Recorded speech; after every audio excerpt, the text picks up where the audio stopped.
Hello and welcome to the three-time Academy Award-nominated podcast and lost, the Premed Years, where we believe that collaboration, not competition, is key to your success.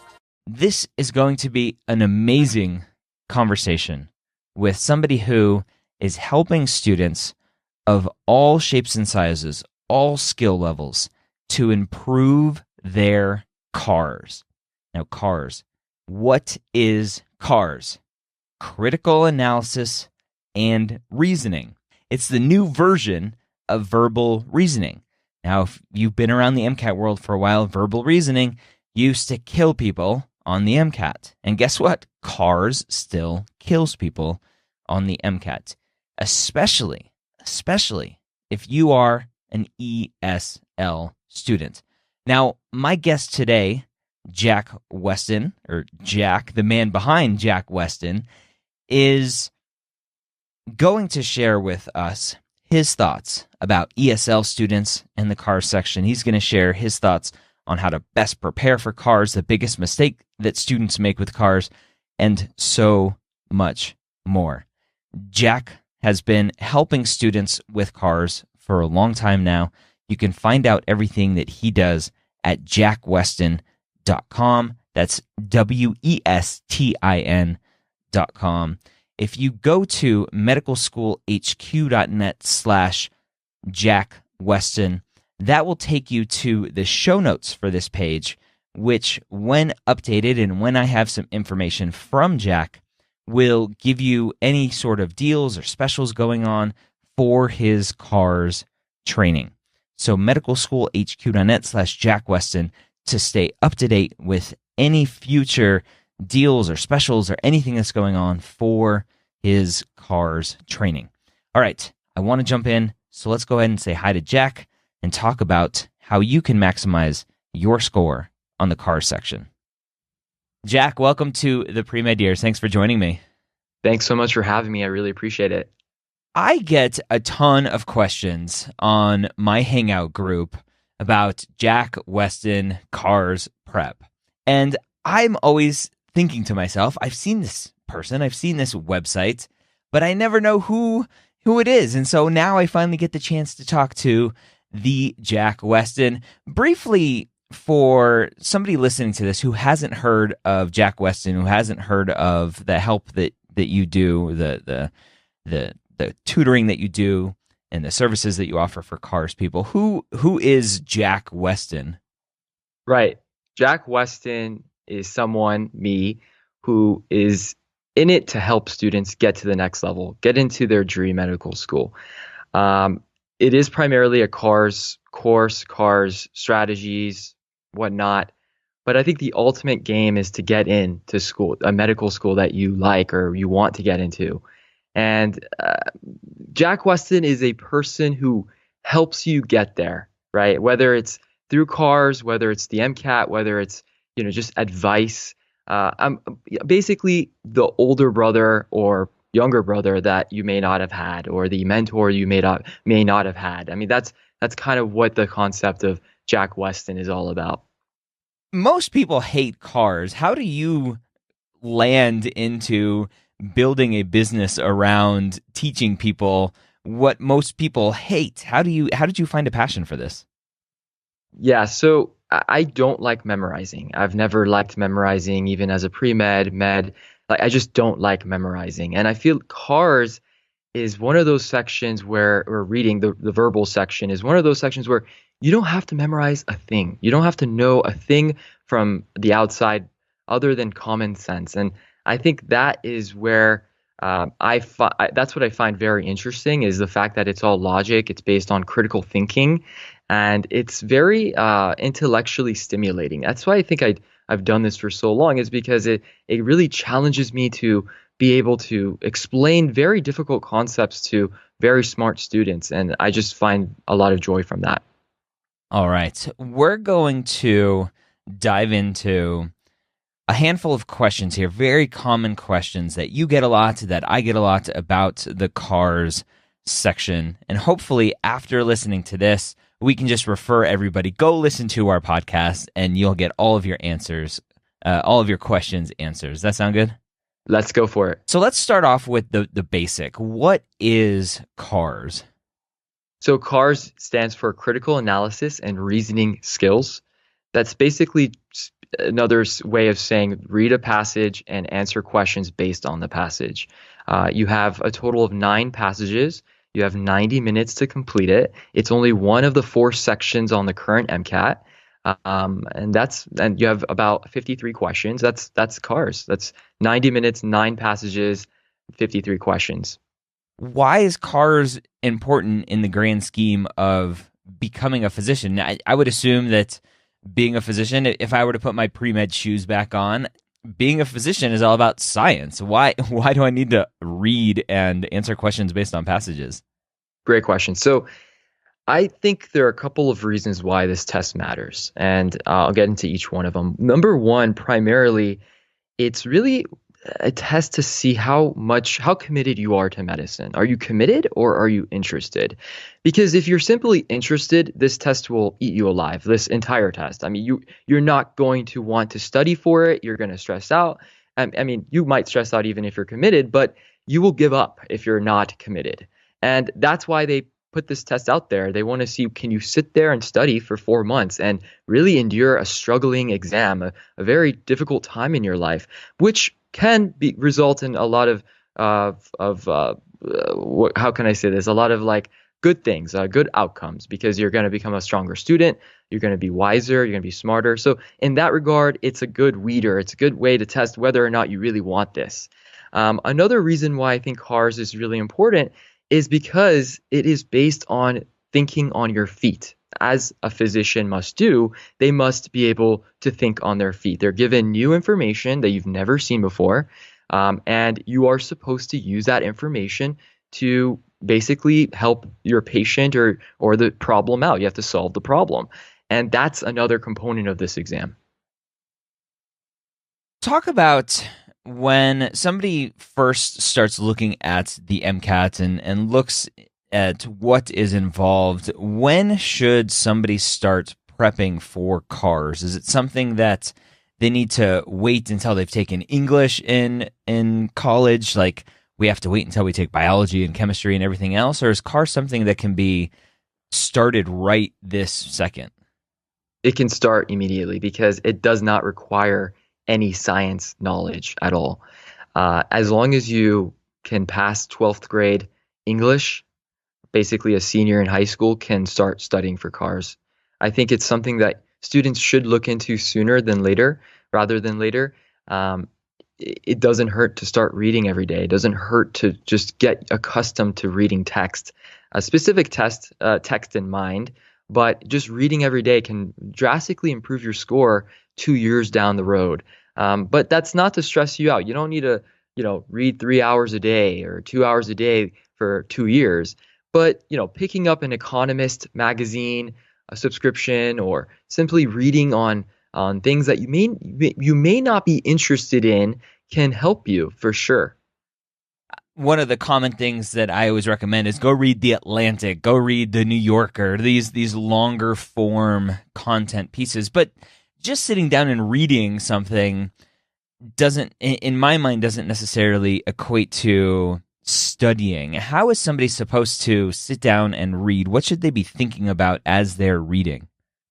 So I think it's an innate thing that you acquire through practice. So believe it or not, your advice is solid. Reading Atlantic, reading The Economist or any of those journals, you may not know what is going on, but over time, you're going to get a sense of the author. You're going to start understanding what the author is trying to convey, and that's a great starting point. When you want to start actually practicing, you want to look for a couple things. One is, what is the author trying to tell me? Every single passage, every single article you ever read in your life, there is a message. You need to find that message. You need to understand, why did the author sit there and write this? What are they trying to convince me? And that is what this test is all about. They're trying to see, can you understand the arguments of the author? Whether it's, it could be very vague, it could be very dense, but ultimately that's the goal, because as a physician, your job is to understand your patients. Now, you may not understand all of your patients. Some of them may be very difficult to understand because they don't know English, or maybe they know English better than you. So they're too sophisticated or too articulate for you. As a physician, your duty is to understand your patient. And that's what they're really testing here too, is can you understand this author? A lot of students are familiar with the SAT and what it was like to go through the SAT. How similar is the writing on the MCAT, the car section, compared to the writing on an SAT? The SAT is a lot easier because it focuses more on vocabulary, not as much on ideas and thinking ability, although there is definitely a component to that. So MCAT is a harder version of the SAT, I would say, in terms of reading. The passages are denser, the questions are a lot more difficult, and it's not based on vocab, believe it or not. I mean, I have a lot of students that are English as a second language or third language, and they're worried because they think, oh, I don't read a lot.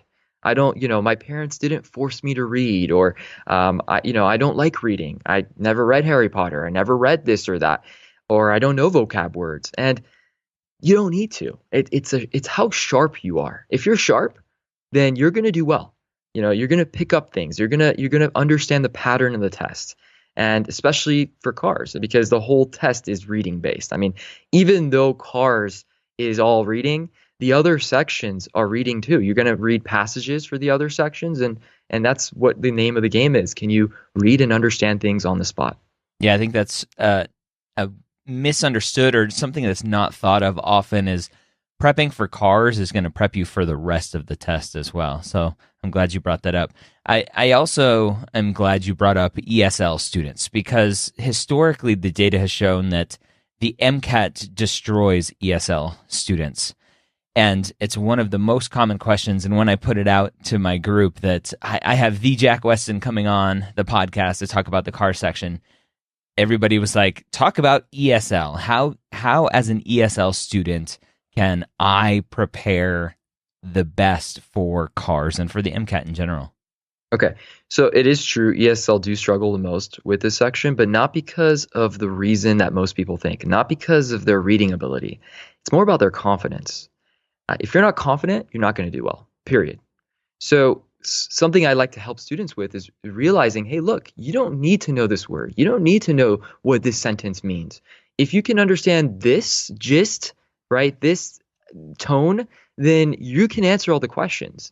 So if you're an ESL student or ESL and you don't necessarily like the car section, I hear you, I understand.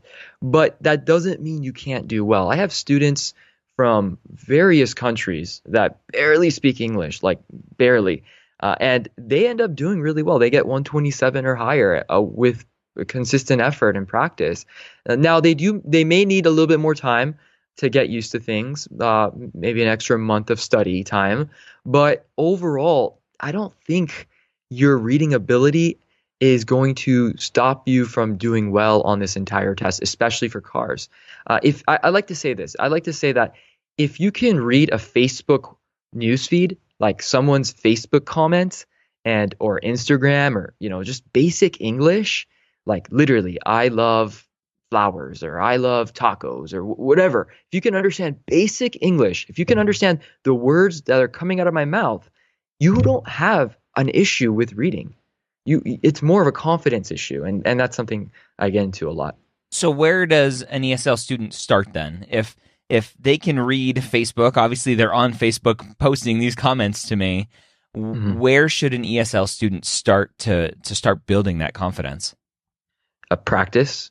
Daily practice, because when you're practicing something every day, you're not thinking, wow, I wish I practiced more, right? It's like taking an exam. If you practice and you tried your best, then you're not going to sit there during the exam and say, oh, why didn't I try harder? You tried as best as you possibly can. I mean, that's all you can do.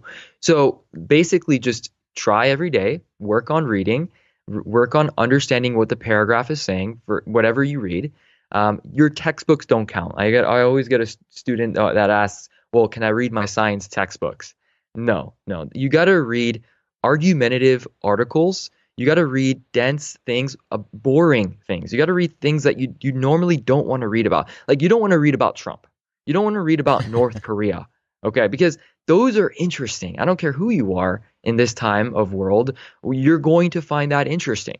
So read about things you may not be interested in, like how artists try to extend painting to other classes. Like who reads that? Like no one reads that. And those are the things that they'll put on the test. So it's just being accustomed to reading boring stuff, which by the way, I offer for students, which we can talk about later, but also, just picking up things that you may not necessarily read often and trying to understand it. That's a great preparation in itself. Talk about the common types of passages. You mentioned the painting and extending whatever you said. That was boring, so I kind of closed you out because I'm like, this is boring. So it was a perfect example. Talk about the types of passages that someone may see in a cars section. You're going to see exactly that. Boring passages. I mean, there's nothing to it. I mean, the reason why students blank out halfway through a passage or at the end of a passage or while they're doing a question is two reasons. One, they don't like what they're reading. And two, they're uncomfortable. You're being timed. You're in a test center with random people. You don't, like you've never probably been in that situation before. And it's just, there's too much pressure on you. So what are you going to do? You're going to say, oh, let me void this test. Let me take it later, right? But if you prep yourself, if you're like, okay, this is what I'm going to see on test day. This is what I'm going to feel on test day. So I better get used to it. I better practice and study this way. Then you're ahead of the game because you know what to expect. And if you know what to expect, you'll probably go through it, persevere, and do well. When I took the MCAT way back in the day when it was still on paper, it was the verbal reasoning. That's what cars was used to be called. And it was only 3 sections instead of 4. And I got 10 in the sciences, again, old scoring system, and I got a 7 in verbal reasoning. And I attributed that, my excuse to myself was, I'm a slow reader. Talk about that excuse, if it makes sense or not. Believe it or not, being a slow reader is actually a good thing. You want to be a slow reader. And I know everyone's thinking, wow, what? What is this guy talking about? But reading slow is not a bad thing. Half the battle is understanding what the author is saying. So if you're reading too fast, you're worried about the timer, you're not going to understand the author. You're not going to pay attention. You're disrespecting the author, right? It's like having a patient come into your room and you're looking at the clock. You're not paying attention to them. You're rushing them. You're not giving that patient the time they deserve. So you need to slow down. You need to actually understand the author. You need to understand what's going on. And that's half the battle, is training students to think the right way about this test, changing bad habits. So to answer your question, that's okay. Reading slow is okay. Is there any sort of minimum reading speed that you've seen that you need to have, and maybe somebody should test themselves at a baseline just to say, okay, my reading speed is good. I can cross that off as a concern. Yeah, let me give you like what I think every student should do, okay? When you read a sentence, read it like you normally would any other sentence, like on your Facebook newsfeed or whatever, whatever it is, newspaper, whatever. So if you read it at that pace and you don't get it, that's not your fault. That's the MCAT trying to scare you. They're trying to intimidate you. So just move on until you understand whatever you do understand, right? And whatever you do get. So that kind of advice where you go at the pace where you normally would go at, no slower, no faster, can dramatically improve your score. Explain that a little bit more. I'm confused by what you mean by that. So a lot of students will see a random sentence that they might not necessarily enjoy reading, right? It's just a hard sentence that they don't understand. Mm-hmm. So what do you think they normally do when that happens? I would reread it. Okay, that's a mistake. You're wasting your time. That's you're panicking. You're doing what they want you to do. But the MCAT, right? I need to read so I can understand. So if I didn't understand, I need to reread it. Right. How much of a passage do you think you need to get the right answers? Because yeah, you're right. If you want to understand everything the author is saying and write a PhD, thesis paper on it, I agree. You should understand every sentence you read. But when it comes to answering the questions, there's only 5-7 questions per passage. You don't need everything. You need 25% of a passage to get everything right. So if you know what to look for, how to look for it, how to use that information to answer the questions, you're on your way to a 129, 120, 130, 131. I mean, it's really not that bad. But not a 132. Come on, go big or go home. 132. Yeah, 132 is very doable too if you get lucky. I mean, you have to get lucky in some regards because it is a curved test. Not everyone, it's very hard to get 100% on this test. But I think all you really need to get into medical school is a 129. Now, if you have an ego, you want to do better, that's great. But you really only need a 129 to get in. Yeah, and curved.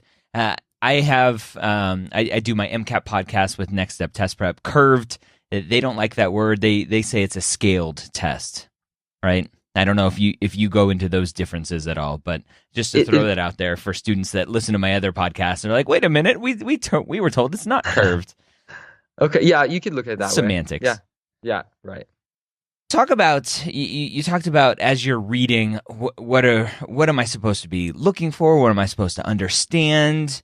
When you teach approaching a passage and the questions, what's the structure that you teach going into it? Do you read the passage first and then look at the questions, look at the questions first and then read the passage, read the first and last sentence of the passage? How do you go into breaking down the anatomy of a passage? Right. So let's think about what you think the MCAT wants. What do you think the AAMC wants you to do? Right?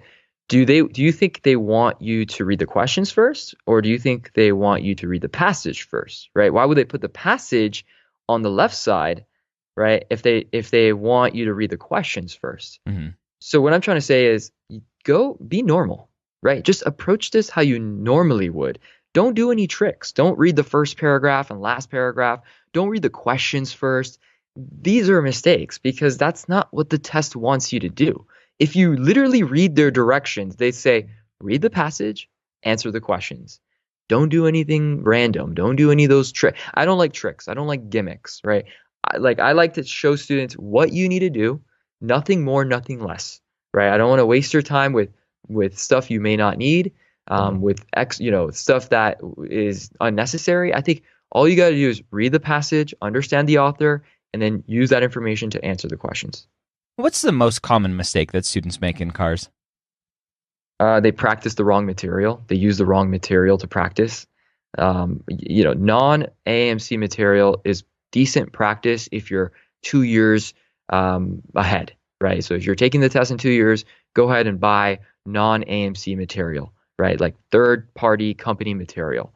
But when it comes to doing well on this test, nothing comes close to reading and answering the questions the AAMC provides. So the AAMC has a bank of questions that you can buy on their website. AAMC is the MCAT. So if you don't know, the AAMC create the MCAT. That's the organization that makes the MCAT. If you don't go on their website and buy that material and study that material, you're putting yourself at a huge disadvantage. So another big problem a lot of students have is they like to save material. They like to say, oh, I'm saving this material for the end because it's so important, right? I think that's a huge mistake because that's your lecture material. That's the stuff you need to use to learn, to take the final. So if you're saving that stuff to like the last week or 2 weeks, you're in effect cramming. And no one does well when they cram for this test. Okay, so you need to start looking at the AAMC material. They have these question packs that you should buy. Their practice exams, you should start doing them. Now, granted, you don't want to do all their practice exams too in advance, but it's not a bad thing to do 2 or 3 of them. There's multiple practice exams they offer. So start doing them, start studying them, start reviewing them. That's the biggest mistake I think students make. So let's talk about some of the top tips that you have for somebody just starting out on their MCAT prep journey and looking into doing as well as they can on the cars. And just a quick caveat, a lot of students, especially in Canada, because Canadian schools, most Canadian schools will only look at the cars section.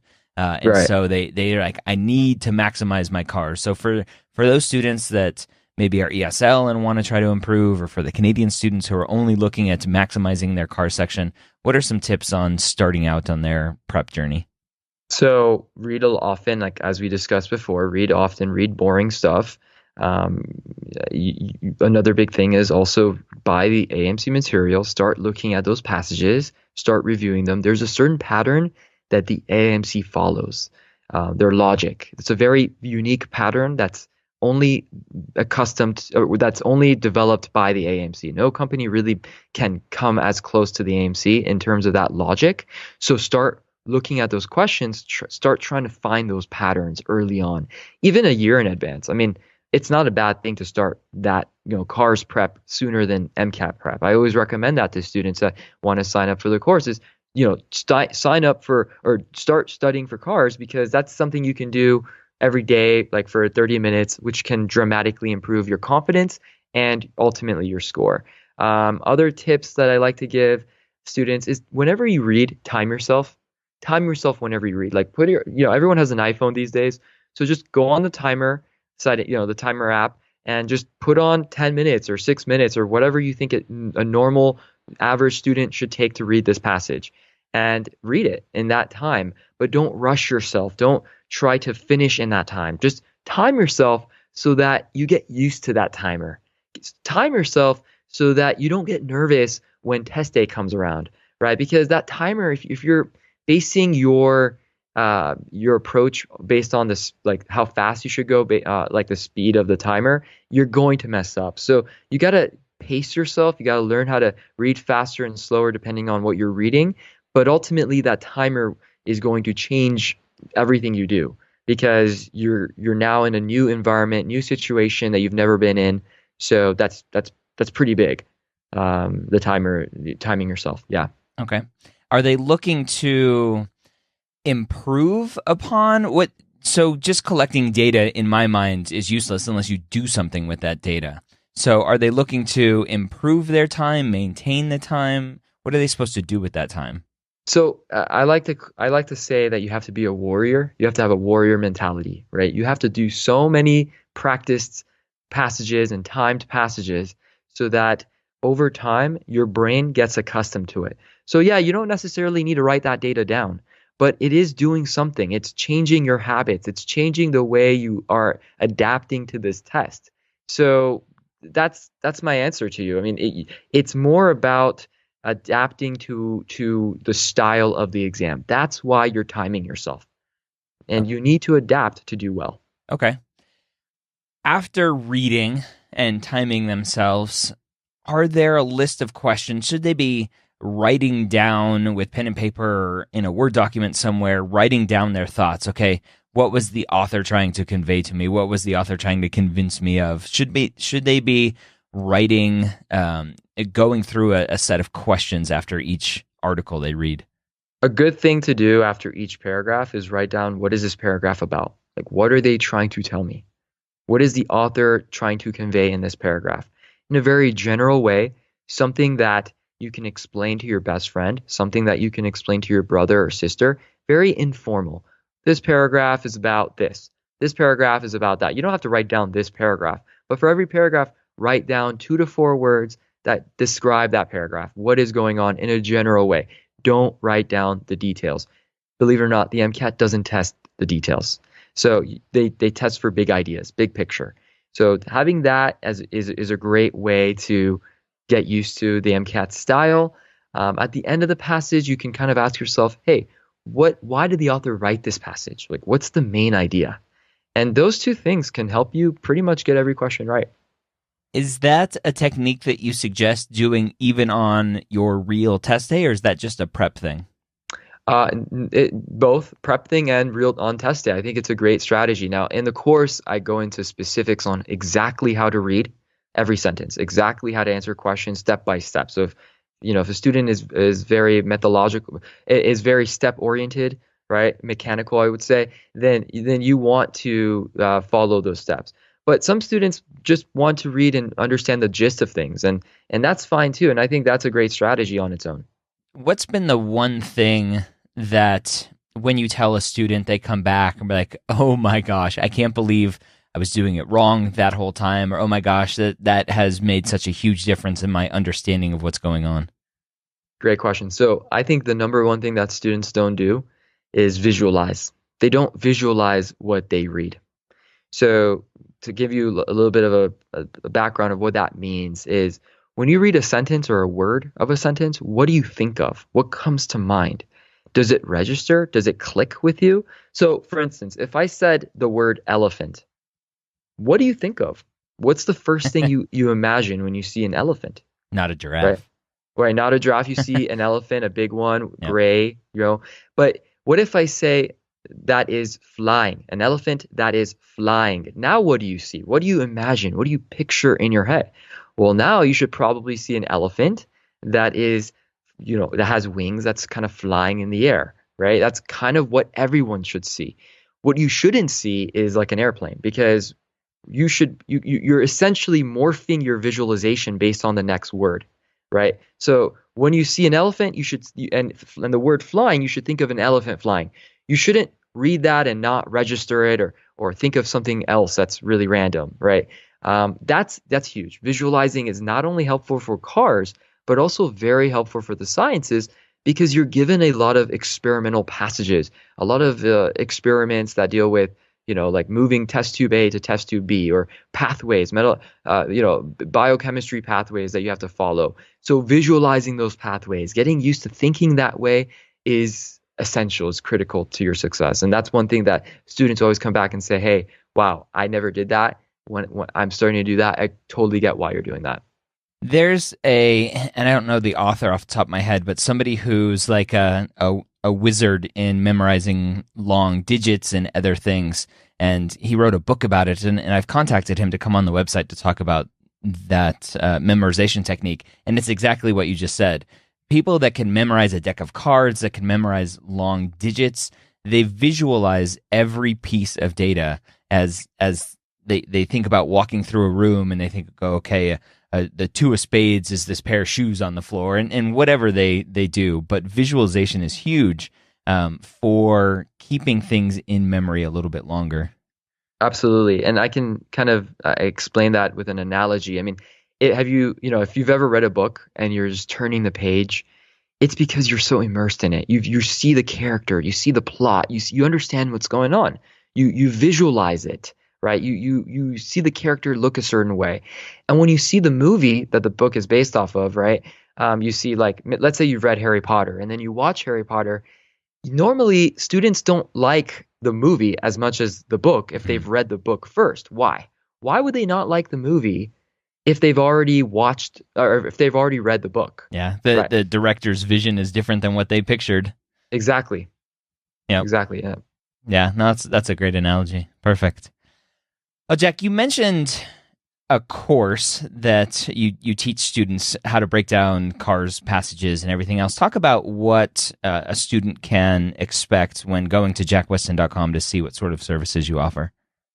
So the course is very immersive. It's not only designed to help you improve on cars, but it's designed to help you understand the MCAT, understand the logic of this test, what a student needs to do in order to do well. So what is your job as a student? What does the MCAT expect from you? Right? There's no magic, right? I'm not gonna give you the answers to your test, right? But what you can get is a way of reading, a way of understanding the questions that you've probably never have been accustomed to, which will make you a smarter, less biased, more logical and objective thinker, so that it helps you not just with cars, but also with the other sections and even your step one or board exams if you're in Canada, whatever they call it. But in any case, it will help you with pretty much every test you take in your life. I mean, because you're essentially learning how to look at things in a very objective manner. And is this a course that I have to take at a certain time? Is it a self-paced course? What does that look like? Yeah, so it fluctuates, but depending on the curriculum. It is a very self-paced oriented course. I do recommend that students take it in advance before they even start studying for the MCAT. So 3, 4, 5, even 6 months in advance would really help you because you get to understand the structure of the test.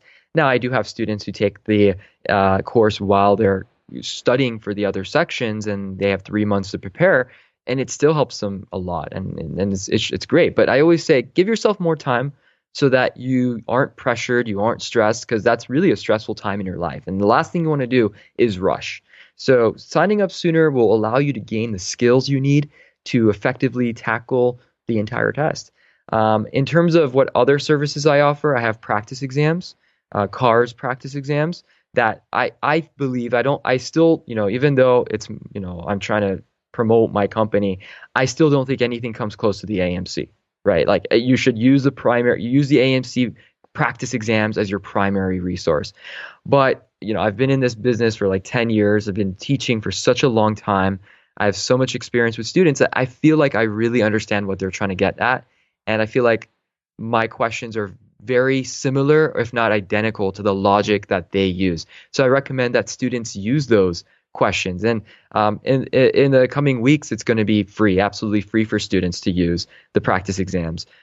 So that's something that I look forward to sharing with everyone that is listening to this podcast and needs extra help.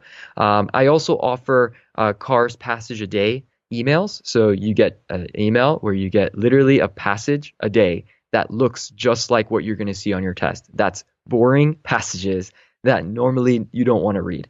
So I recommend subscribing to that free email list, opening up that email every day and reading one of those passages every day. You don't even need to subscribe to an Economist article if you use those passages. One a day for 2 years. Do you know how insanely helpful that's going to be for you? I mean, it's really important to do that if you have the time to read every day. For somebody listening to this and is still stressed out about CARS, rightfully so, I think, because CARS, I think, is the most stressful part of the test. What words of advice, wisdom do you have as we finish up here for them to take a breath and relax? Okay, so I don't think the CARS section is the be all and end all. I don't think that if you don't do well on this section, you can't get into medical school. So if you really can't do well on CARS and you feel like that's you, email me. I'll guide you and I'll help you. I'll show you the ways you can get into medical school. There are other ways to get in other than having a high CARS score. Now, with that being said, I do think that everyone can do well on CARS. I really do. I do have students every year that email me after the course ends and they say, "Hey, Jack, I was really confused with these strategies. I was really having a hard time with these strategies." And that's after the fact. That's after they take the course and they've taken the exam. My advice to you is whether or not you sign up for the course, if you're having problems, you should speak up. You should get the help you need. Don't avoid your weaknesses. Don't go into the test unprepared. Now, no one will be fully prepared. That's another thing you have to realize. Everyone is stressed out equally. Everyone is feeling the same pressure. But I think if you can devote yourself for 3 months and try your best, you're not going to have a problem with this test. You're probably going to be okay. As long as you put in the effort, you've done all the AMC practice passages and exams, and you've tried your best to understand your weaknesses, then I really think you're going to do well. You're going to be committed enough to get into medical school. All right, there you have it. Crushing CARS. That's what we should call this episode. Crushing CARS. Not the automobile kind, but critical analysis and reasoning on the MCAT. Again, go to medicalschoolhq.net/Jack Weston. That's Westin for the latest, greatest information on what Jack Weston has to offer you on the CARS section. I hope this was useful for you. If you have any ideas for future episodes, let me know. I'm always listening. Ryan at medicalschoolhq.net. If you haven't shared this podcast, if you haven't physically taken your friend's phone, now only a friend who's not going to call 911 for you taking their phone, take their phone and subscribe to the podcast, whether it's on the podcast app on iOS, Podcast Addict on Android, wherever it may be. Subscribe to this podcast for them. Do them the favor of subscribing so that they get this episode every week on their phone. I hope you have a great week. We'll see you next time here on the Premed Years.